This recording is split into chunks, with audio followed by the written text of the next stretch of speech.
Hi everyone, welcome to the 7th installment of Art Class from Home. My name is Evan Furness, I'm the visual arts educator at the gallery, and this week we are taking a look at Bertram Brooker's artwork, Cabbage and Pepper.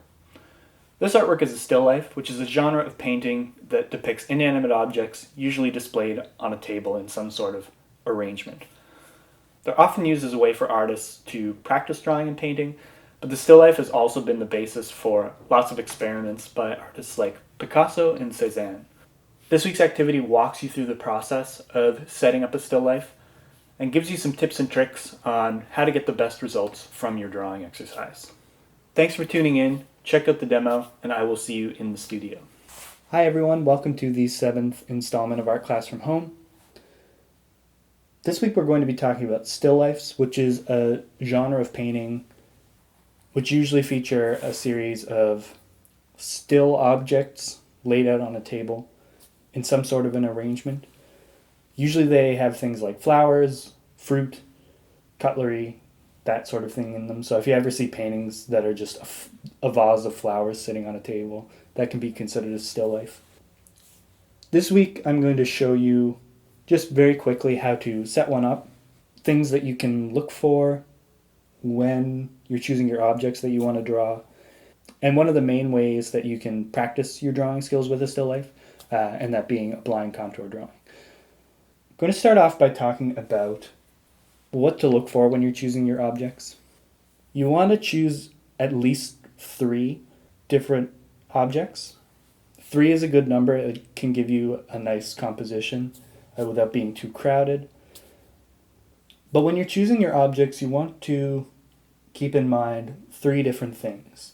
You want to keep in mind the texture of the object, the shape of the object, and the scale of the object, or how big it is. All of these things work together in either making the still life easier to draw or more difficult. Texture, for example, smooth things are typically easier to describe through drawing than things with a lot of texture to them. If you want to challenge yourself, get together a bunch of different objects that have different textures. For example, I have a lamp here which features a lot of very smooth, very shiny elements of it. I have a lemon which has a bit of a rougher surface, and I have some dye which are smoother but with little indents in them, so they're a little bit in between the two. The dye is going to be easier to describe the texture than the lemon, and same with the lemon is going to be easier to describe than the shininess of this lamp. So you really want to keep in mind how much you want to challenge yourself when you're choosing objects with certain textures. Shape is another big element of this.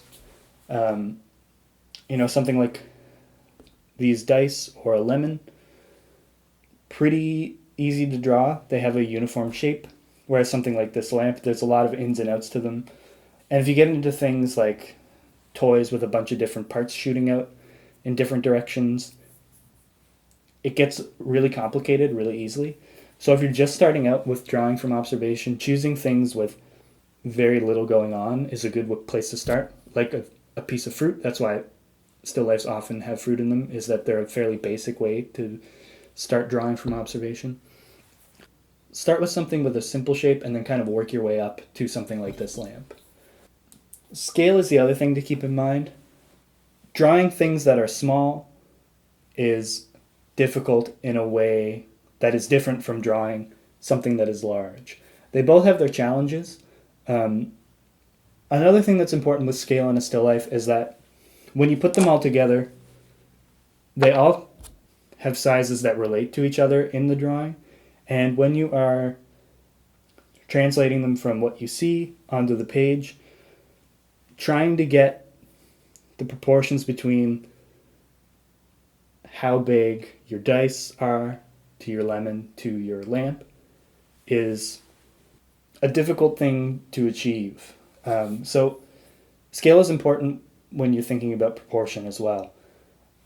You want to make sure that your bigger objects are looking big and your smaller objects are looking small. And the best way to practice this is by getting an arrangement of sizes.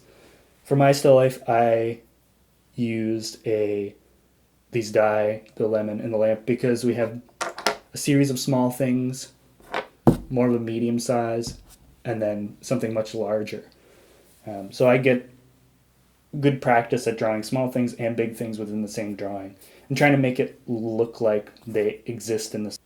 So the next step is to actually put them in an arrangement that you think will be enjoyable to look at.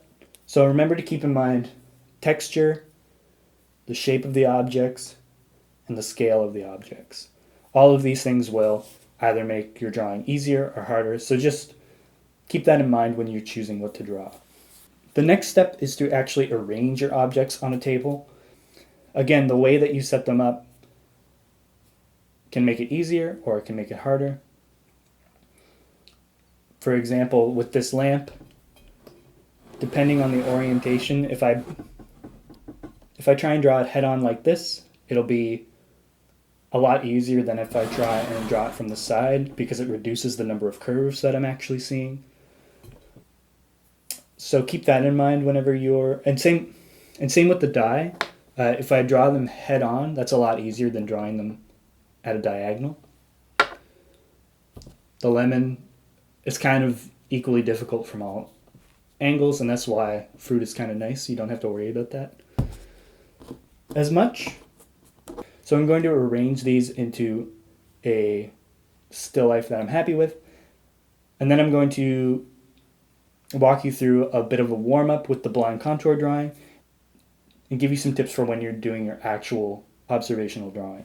Before I walk you through how to do a blind contour drawing and what it is, I just want to give you some tips on how to actually look at your still life while you're drawing. One of the things that's really important to note when you're drawing from observation is that every time you move your head, the perspective that you're looking at your subject from changes. So I'll give you a little bit of a demo here with the camera, because it kind of works the same way as our eyes do. So for example, if I keep my head still, I will continue to see this the whole time that I'm drawing it. But if I move my head to the left a little bit, you'll notice that die in the back that we were seeing before, we can't see it anymore. And if I'm trying to draw the background, if you pay attention to that as I move the camera, the placement of the drum kit in relation to everything in the drawing completely changes as I move the camera. So keeping your head in one place is actually way more important than you'd think when you're drawing from observation. But it is a really important thing to keep in mind as you're drawing. So what I like to do is I like to find a comfortable place to sit, and I tend to look back and forth between my subject and my page, just using my eyes, not moving my head so much. So the next thing I'll do is I will walk you through a blind contour drawing and what that actually is. So a blind contour drawing is a drawing where you draw the outline of something, but you don't look at your page whenever you're drawing it. So you're only looking at the object that you're drawing, or your subject. Now the drawings that result from this, because obviously you're not looking at your page, the drawings end up looking a little goofy and like a bunch of scribbles. But that's okay, because this exercise really isn't about getting a final product. It's more about training your brain to actually look at what you're drawing, and to slowly build up your ability to look back and forth between what's on the page and what's in front of you. So I'm going to show you what a blind contour drawing would look like using this die. This is a pretty easy one because it has a lot of straight lines to it, but we're going to use this as our example. Part of the goal of a blind contour drawing is to also never lift your pencil when you're doing it. So you kind of get just one continuous line that describes the entire object.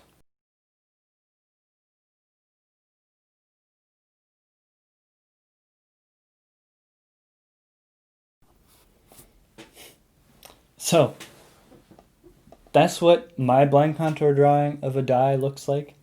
As you can tell, it has all the characteristics of the die, but it's not actually a good representation of what it actually looks like.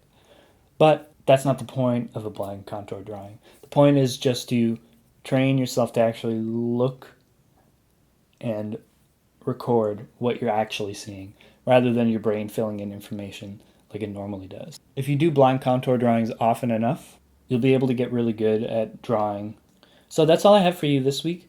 I hope you try out setting up and drawing a still life. It's pretty fun and a great way to get better at drawing in general. Thanks for tuning in. I will see you next week with another video.